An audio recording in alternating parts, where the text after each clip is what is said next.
మన ప్రభు అయిన రక్షకుడైనటువంటి యేసుక్రీస్తుల వారి పేరిట మీ అందరికీ నా యొక్క శుభాభి నిండు వందనాలు తెలియజేస్తూ ఉంటున్నారు.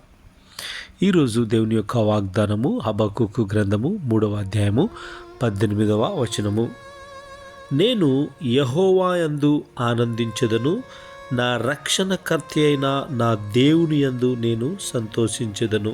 నా ప్రియ సహోదరి సహోదరుడా, ఈ వాక్యం కనుక చూసుకున్నట్టయితే మరి ఆ పై వచనము కనుక మనము చూసుకున్నట్టయితే, అంజురపు చెట్లు పూయకుండినను, ద్రాక్ష చెట్లు ఫలింపక పోయినను, ఒలివల చెట్లు కాపు లేక ఉండినను, చేనిలోని పైరు పంటకు రాకపోయినను, గొర్రెలు దొడ్డిలో లేకపోయినను, శాలలో పశువులు లేకపోయినను, నేను యెహోవా యందే ఆనందించెదను.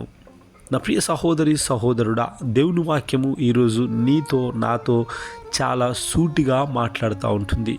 మన జీవితంలో ఏమీ ఉన్నా లేకున్నా, అనారోగ్యములో ఉన్నా, అప్పుల బాధల్లో ఉన్నా, శ్రమల్లో ఉన్న, శోధనలో ఉన్న, దేవుని యందు మనము సంతోషించేవారిగా ఉండాలి. అందుకు ఉదాహరణ యోబు గారిని మనము తీసుకోవాలి.